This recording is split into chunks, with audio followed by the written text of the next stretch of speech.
I'm currently in Seoul and I'm at my second YouTube gathering, SeoulTube. If someone was to visit South Korea, where would you recommend they go? Of course, I can say Jeju Island. And why Jeju Island? Jeju Island, I think, best of the world natural they have. And you lived there for 3 years, is that Yeah, right? 3 years, yeah, because I love that. If someone was to visit South Korea, what would you recommend an experience that they should do? Okay, I think if someone is visiting South Korea, the best thing you can do to really feel the culture here is to have an authentic Korean experience, which means really going out with Korean people, drinking with Korean people, having a Korean barbecue meal where everyone's sitting around and eating the meat together and all the side dishes with the soju and the beer and playing all the drinking games. That, to me, that is like absolutely Korean culture to a T, more than, you know, any museum you can go to. It's just They go hardcore. They really drink a lot. The women drink as much as the men. That amazes or me. Or more. They drink until they can't even walk anymore. So I think. And to finish the night? Always finish the night in a noribang with a lot of tambourine and a lot of slow, soft ballads. So a noribang is basically like karaoke. Karaoke really? bar, yeah, but it's like one room just full of your friends, and they really let loose in the noribang, and they just sometimes like the quietest person will be screaming like Marilyn Manson or something crazy. So it's really just, to me, it's the most authentic kind of experience you could have. And if someone was to visit South Korea, what would you recommend an experience that they really shouldn't miss? What I like the most is actually two places. One is Jeju Island. That's been mentioned before. Oh, really? Yes, I think I'm going to have to go now. That once something's been mentioned twice, you have to visit.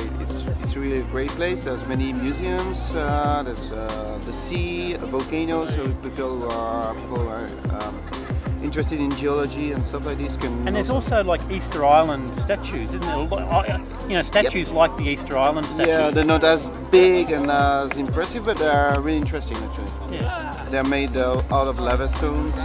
Very interesting. And the second place I would mention is the city of Gyeongju, which has been a long time ago the capital city of the Silla Kingdom. And also it's just like an open air museum. There's so many things. I have been there, it's good. Now, Seoul, what would you recommend? If people are visiting Seoul, what's a great Seoul experience? Oh, honestly, you really need to go to any market, really huge, humongous markets. They're really exciting, and you see so many different things in a little spot, and you can find almost anything in just one location. It's really a good experience. If you had friends visit from America, what would you show them in Seoul? I would definitely take them to the palaces, because the palaces are gorgeous and there's a lot of history there. Probably the Seoul Museum of Art. Their paintings and things are always changing and it's never super expensive. And Han River is gorgeous, so I would like to come here at night. I came for the huge fireworks festival, so I would definitely bring them there for an exciting thing like that. You get crushed in the subway and really get the full Korean experience of lots of people being in one small place. And I would definitely take them shopping, because all my friends like to shop and I like to shop. And the shopping centres here are huge, aren't they? They're giant. Enormous, gigantic. And I've been lost a couple times at Times Square. I go to Times Square pretty often because it's near my house, and I still get lost even though I've been there several times. So definitely shopping. Times Square, E-Day is great. They have lots of small shops, underground shopping, and then, you know, of course, your big American and international stores. So, I mean, it has everything. Jason, if someone was to visit Seoul, what would you recommend they do? Okay, well, apart from the partying and all the good nightlife, I would go to the War Memorial because it sounds a bit silly, but it's basically from the Korean War onwards, and there's like all these tanks and aeroplanes that you can see, and just like really cool war and gun. I felt like a little kid with my like G.I. Joes type of thing, just like fighting, you know. It was like, yeah, get in the tank. They're still officially at war, aren't they? Yes, still officially at war, and it's good to see the propaganda, and it's fun, I think. Yong Jun, if someone was visiting Seoul, where should they go? I would recommend in Hongdae area. There are a lot of clubs and a lot of bars, and also Hongdae is really famous about its indie music scenes. That's where it started, didn't it? Yeah. Indie music scenes, And if you really like to watch indie bands concert, Hongdae is a really nice place to watch it. And there is a place named Itaewon in the middle of Seoul, and probably you won't get disappointed in that area because there are a lot of nice restaurants and bars, and also a fabulous nightlife. Tamara, if someone was visiting Seoul, what should they do? They should visit the Seoul M Tower. I'm sorry, can you understand this? I have a list because I have the lingual braces. The lingual braces are awesome. That's all right, and the Seoul Tower is behind us there too. You probably can't see it, but the Seoul Tower is actually behind us. There, we just saw it quickly. Do you see it? Yeah, yep, it's in the distance. And why should they visit the Seoul, the you tower? You can get a very good bird's eye view of the beautiful night view of Seoul. And on New Year's Eve, I think they do the countdown and they, you know, make all the Korean couples do the New Year's Eve kiss thingy. Fireworks. And so it's a great date spot. So if you got a girlfriend or boyfriend, nag them to take you to Seoul M Tower. Sounds good. Awesome. Romantic. Oh, yes. And for someone coming to Korea, you believe the best experience is a cuisine experience, eating something very unusual? You have to try, if you go to Korea, try to eat octopus. It's very easy, very scary a little, but I guess it's so curious that you have to test, just to try. And you're talking live octopus too, where they actually cut it up and it sticks to your tongue. They put in your soup, and she's dying like this. The soup it's still alive, yeah, and apparently it sticks to your tongue. Try seafood one day, not like sashimi or something from Japan. Just try the real Korean food. It will be very great. Right. And what is the biggest difference between Scotland and Korea? Well, if I had to say the biggest difference, it would probably be the weather. Here, the weather is actually great. Hitcher, if you had someone visit Korea, Yes. where would you take them in Seoul? I will take them to Jeju-do Park.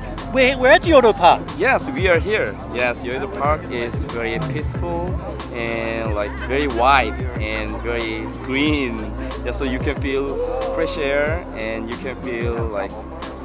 And it definitely gets used. I mean, if you look behind us there, look at all the people behind. You know, Yeah. people love it here. What do you like about Korea? I like that Korea is so much cleaner than America. So much cleaner. Especially the subways. Oh my god, New York subways. Thank you. Yeah. And Francis, let's talk about education. Education. How is Korea different to America? Korean education is different from American education on so many levels, but I'm going to try to narrow it down to a couple things. Number one, the students stay at school till 9, 10, sometimes 11 o'clock at night. It's ridiculous. And then if you want to hang out, there's no time because they're just like, oh, sorry, gotta study.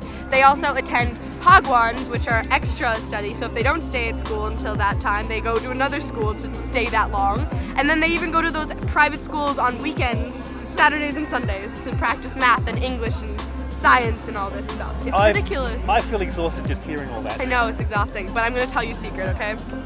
You know how they stay till like 9 or 10? They don't really do anything. They just sleep or they read or they don't read. They sleep or they play or they just don't do anything at all. So they just stay there because their parents make them, basically. There you go. You've been given the inside picture. What is the biggest difference between Denmark or living in Europe and living in Korea? It's a lot safer here. For example, you can put your bag in a place and then walk a little bit away from it without people stealing stuff from you. You can't do that in Denmark. And New Year's Eve, I lost my phone at a station, subway station, and I got it back the same night. That would never happen in Denmark either. So. Wow, that's cool. Your best Korean experience, if someone was visiting, what would you recommend they need to do? Well, actually, it's a personal opinion, but I live near the Hongdae area, and it's very interesting to walk around the Hongdae area if you don't have to go home early. On a Friday night, Saturday night, you can go to the parks and you can enjoy a little bit of this pub, you know, a little bit of this coffee shop, and you can go to the park area, which is famous for its name, Hongdae Norito, and you can see silent disco. Have you heard of it? People pay a little bit of money to rent wireless headphones, and they dance. Yeah, they dance, and only the ones who are wearing the headphones can hear the music, and they have fun. And right beside the group, there's like beatboxing competition going on, and it's really lively at night. It's very safe. It's very friendly, and I really enjoy the Hongdae experience. So if you come to Korea and you don't have a lot of time, definitely check out Hongdae. Not only the clubbing part of it, but also the outdoor activities. What's your favorite part of Korea? My favorite parts? I personally like Seoul a lot, but last year I lived on the east coast of Korea, which is very, very beautiful, a lot of beaches, very nice place to go, just to relax and hang out. What's a place that someone can go if they wanted to visit a location of a town? What's famous a town? Okay, along the east coast. Yeah. There's a lot. There's Gangnam, there's Sokcho. I actually lived in a small town called Gosong, and there were beaches there, it was really nice, and there were no people, so it's a little secret for you. Sounds good, thank you.